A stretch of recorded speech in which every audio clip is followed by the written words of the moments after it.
Bonjour et bienvenue à une autre émission de Hétérogène. Aujourd'hui, nous allons parler à Kevin Kishnama. Il est le coordinateur des réseaux de transport de la MRC de l'Érable, immigrant originaire de l'île de la Réunion qui nous a donné des détails sur les défis qu'il y a eu depuis 2022 quand il a pris la poste de coordinateur et les nouveautés attendues pour la fin 2023 concernant le système de transport de la région. Bienvenue. Bonjour Kevin. Bonjour Sylvana. Bienvenue à cette émission. Merci. Bon, on voudrait savoir plus de vous. De où est-ce que vous venez et comment ça a été le parcours pour arriver à la MRC de l'Érable? Donc, je me présente, Kevin Kishnama. Je suis originaire de l'île de la Réunion. Je suis arrivé au Québec à l'âge de 23 ans, là, il y a à peu près 15 ans. Donc, au tout début, j'étais venu faire mes études à Trois-Rivières en logistique et transport.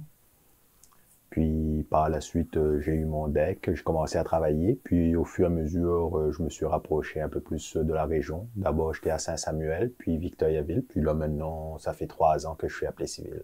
Et Kevin, quel a été le programme avec lequel vous êtes venu ici au Québec? Dans le fond, je suis venu ici avec un programme d'échange étudiant entre le Québec et l'île de la Réunion. Dans le fond, ils nous offraient de nous financer nos études la durée de notre DEC, pour par la suite avoir un DEC et travailler ici au Québec. Donc, dans le fond, j'ai suivi ce programme-là pour venir ici. Donc, j'ai fait mon DEC au Cégep de Trois-Rivières. Par la suite, j'ai travaillé.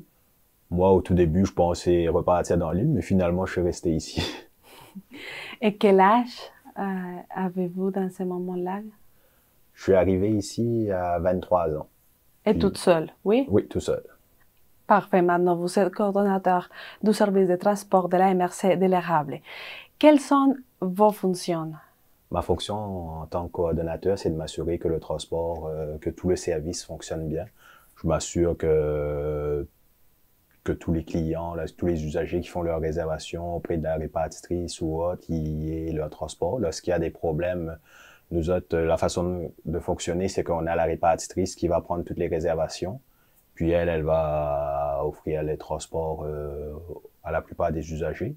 Puis on a aussi un service de transport là sur des lignes, sur des bases régulières.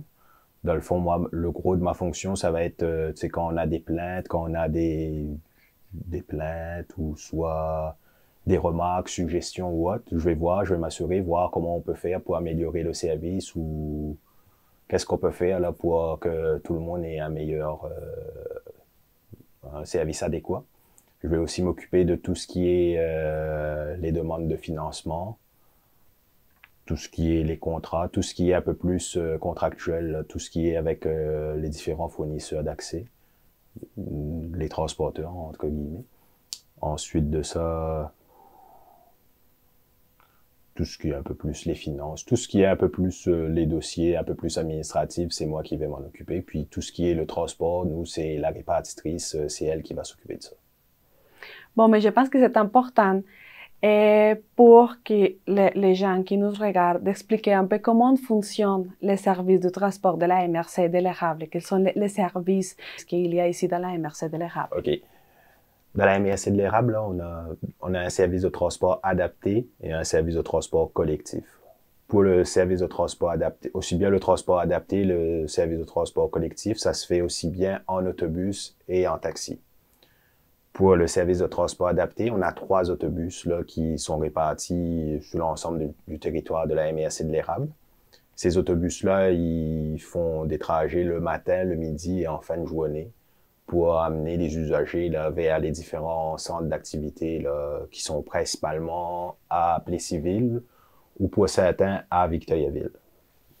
Donc, de la façon de fonctionner, c'est que les personnes, en règle générale, ils font leur réservation la veille, avant 16 heures, ou soit en général, c'est pour le mois, ils font leur réservation pour le mois avec la répartitrice. À tous les soirs, on va donner aux différents transporteurs leur feuille de route pour la journée, là, avec les différents usagers embarqués. Là. Dans le fond, c'est ça. Pour l'adapter, c'est ça. On a certains usagers là où est-ce que l'autobus s'en va pas, là, eux autres, là, dans ces situations-là, ça va être les taxis qui vont aller les chercher. Donc, c'est ça, c'est réparti entre les autobus et les taxis de cette façon. Pour ce qui est du transport collectif, la façon de fonctionner, c'est qu'on a des lignes d'autobus qui s'en vont de Plessisville vers Victoriaville.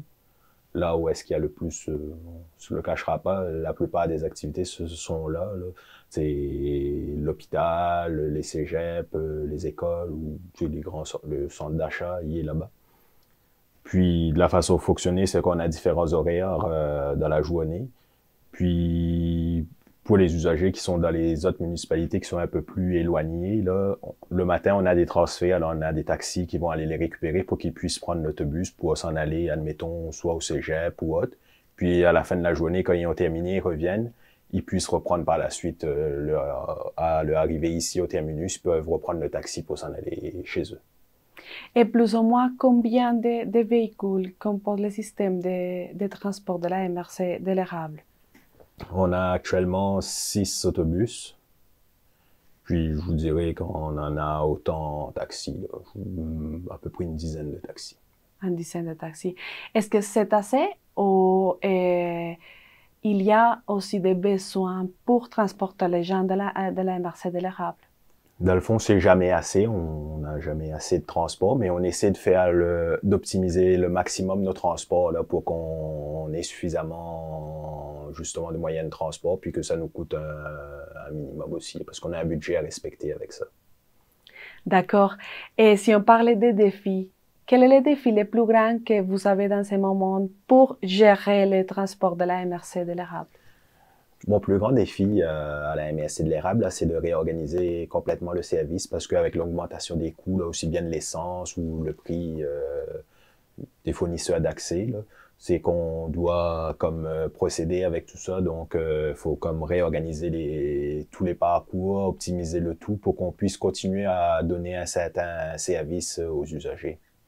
Puis ça, c'est un travail de plusieurs mois, je vous dirais. Et on voit que des fois les gens parlent des horaires. Est-ce que c'est aussi un défi pour vous de gérer les horaires et avoir aussi les autobus pour les gens quand les gens ont besoin de ça? Ça tombe bien que vous en parliez là pour les horaires. Nous autres, c'est sûr que par rapport aux horaires, là, on n'est pas en mesure d'avoir des horaires à toutes les demi-heures ou toutes aux heures comme dans les grandes villes. Donc, on est obligé de réorganiser nos horaires là comme où est-ce qu'on a le maximum de personnes pour qu'on ait des autobus qui soient optimisés le plus possible. Donc là, on a récemment le dernier horaire qu'on a sorti, on a optimisé un peu plus les horaires, c'est-à-dire que le matin, on a 2 autobus, un à 6h45 et un à 7h05. C'est pas mal les heures où est-ce que le monde, ils s'en vont à l'école ou soit ils s'en vont travailler. Ça, c'est pas mal ces départs-là qu'on a fait. Par la suite, on a un autre départ à 8h30. Admettons quelqu'un qui veut s'en aller à Victoriaville, chercher quelque chose au centre d'achat. Il va arriver là-bas à 9h. Puis par la suite, il y a un autre autobus qui repasse dans les alentours de midi, qui va repartir vers midi à Victoriaville. Là, ça permet, admettons, à la personne qui s'en va à 8h30, s'en va, elle fait ses affaires, elle peut revenir à midi. Tu sais, ça laisse quand même, c'est pas trop de temps d'attente à Victoriaville. Puis par la suite, la personne, admettons, qui s'en va à midi, elle peut rester toute l'après-midi, puis revenir avec l'autobus qui revient en fin de journée vers 16h. D'accord. Une des problématiques qu'on parle ici dans la MRC de l'érable, c'est de la pénurie de main-d'œuvre.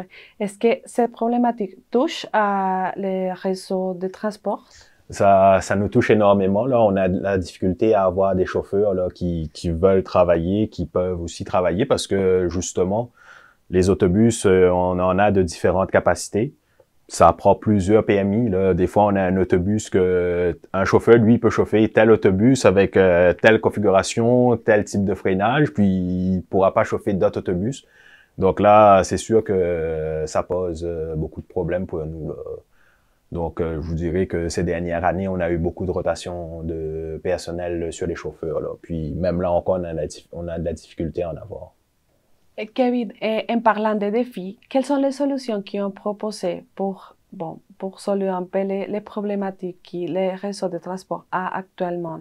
Est-ce qu'on peut parler de projets dans le futur pour améliorer les services? Dans un premier temps, on a comme réorganisé l'ensemble de nos parcours pour que ça soit un peu plus optimisé, pour que justement des chauffeurs, quand ils terminent leur parcours, ils peuvent continuer à faire d'autres parcours. Ça aide sur le recrutement des chauffeurs, là, parce que ben souvent, c'est ça, il y avait des heures qui étaient beaucoup coupées. Donc, on a travaillé un peu plus là-dessus pour optimiser un peu plus. Ensuite de ça, point de vue amélioration pour la clientèle, depuis un an, on a un système de carte à puce pour tout ce qui est les paiements des autobus, pour les cartes d'autobus. Tout est informatisé. Les clients, ils peuvent aller en ligne, se créer un compte en ligne, ils peuvent acheter leur billet directement en ligne. Ils n'ont plus besoin de venir soit au bureau de la MRC, soit à l'hôtel de ville de leur municipalité pour acheter leur billet. C'est beaucoup plus simple.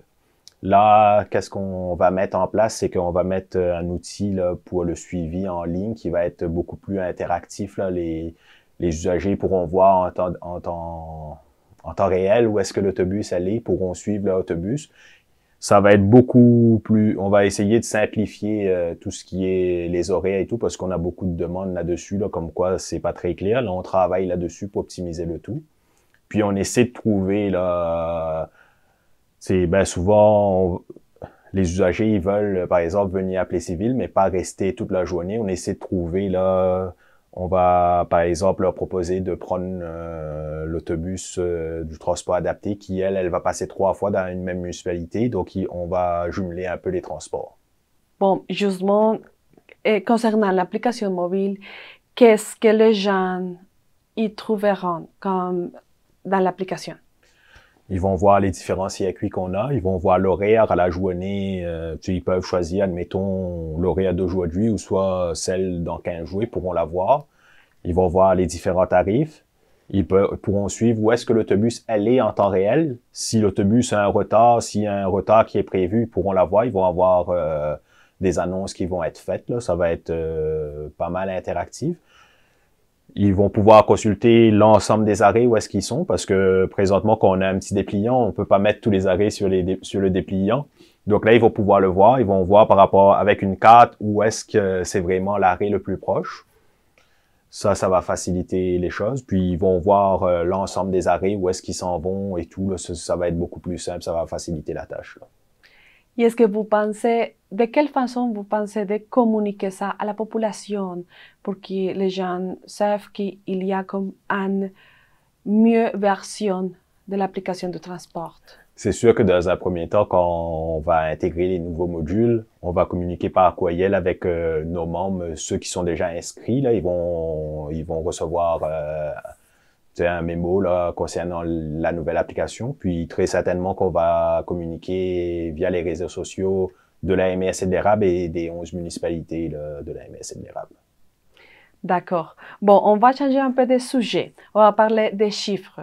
Kevin, combien peut coûter maintenir un système de transport de la région? Pour ce qui est tout ce qui est du financement, c'est principalement on a des subventions là qui viennent du ministère aussi bien pour le transport adapté et le transport collectif. Ensuite de ça, on a la vente des billets qui va comme générer des sous, des fonds pour financer le transport. Puis par la suite, on a aussi les quotes-parts des différentes municipalités là qui viennent s'ajouter à tout cela pour pouvoir payer le transport. D'accord. Bon, et si on parle du service, quels sont les services spéciaux qui ont les gens ici dans la MRC de l'Érable? Peut-être les gens pensent que c'est seulement l'autobus, les taxis, mais qu'est-ce que les gens peuvent demander à le réseau de transport de la MRC? En ce qui concerne le service que les citoyens n'ont pas vraiment connaissance, c'est que peu importe la municipalité, peu importe l'endroit où est-ce que le citoyen est sur la région de la MRC de l'Érable, il a accès au transport pour, par exemple, se rendre au cégep à Victoriaville, aller à l'hôpital ou autre. Il y a quand même accès. Si, par exemple, l'autobus s'en va pas vraiment à Listeux, il y a moyen de prendre des transferts sur réservation, là. Tu sais, assez souvent, là, les usagers, admettons, là, on va prendre le cas d'une ville au hasard, Villeroy. quand les élèves y arrivent à l'âge du cégep, ils se disent que là, ça me prend une auto pour aller au cégep parce qu'ils savent pas qu'il y a, par exemple, un transfert qui se fait de Villeroy vers Plessisville le matin et le soir. Là, ça, c'est le genre de transport que nous, on offre, que le monde n'y a pas vraiment connaissance. Puis, au fur et à mesure, là, au fil des années, là, le monde, ils le savent. Puis là, maintenant, au lieu d'acheter un véhicule, ben, ils font juste leur réservation. Puis, le matin, ils ont un taxi qui vient les chercher. Le soir, le taxi les ramène chez eux. Ça facilite les choses. Ensuite de ça, c'est ça. Ben, souvent, quand on n'est pas au courant des services, ce qu'ils font aussi, c'est que le monde, ils vont comme appeler au service du transport. Ils vont pas aller à la répartitrice. Très souvent, là, c'est les heures, quand ils regardent les heures, ils vont se dire, ah, ça colle pas. Là, on peut vérifier. Des fois, on peut jumeler avec nos autobus de transport adaptés qu'eux autres, ils ont un peu plus de rotation en ville ou soit, admettons, à Victoriaville le soir. Eux autres, ils reviennent un peu plus tôt. Il y a toujours moyen de jumeler, là. On essaie de trouver des façons de pouvoir permettre le transport lorsque c'est possible. Kevin, est-ce que le service de transport est fixe ou peut-être les gens peuvent parler avec la répartition pour avoir des autres services ou des autres... C'est sûr que pour le transport collectif, les horaires sont pas mal fixes. Mais vu qu'on offre aussi un service de transport adapté, là, avec des déplacements tout au long de la journée, là, on a 3 autobus adaptés qui circulent sur l'ensemble du territoire tout au long de la journée. C'est sûr que si une personne appelle à la répartition, nous, on va pouvoir voir d'une journée à l'autre, là, peut-être qu'on peut jumeler avec un de nos autobus adaptés. On peut lui dire, regardez, la personne va nous demander un transport à 9 heures. Nous, on peut lui dire, regardez, à 10 heures ou soit à 8 heures, on a un autobus. Ça va être peut-être un peu plus tôt ou un peu plus tard, mais on va pouvoir l'orienter sur un transport là, qui peut-être un petit peu plus de temps d'attente, mais au moins, il va pouvoir se rendre à l'endroit où est-ce qu'il va vouloir. Plus ou moins combien de personnes utilisent les services de transport dans la MRC? Parce qu'on sait qu'ici, les gens presque toujours ont une voiture. Mais combien de personnes utilisent ce service?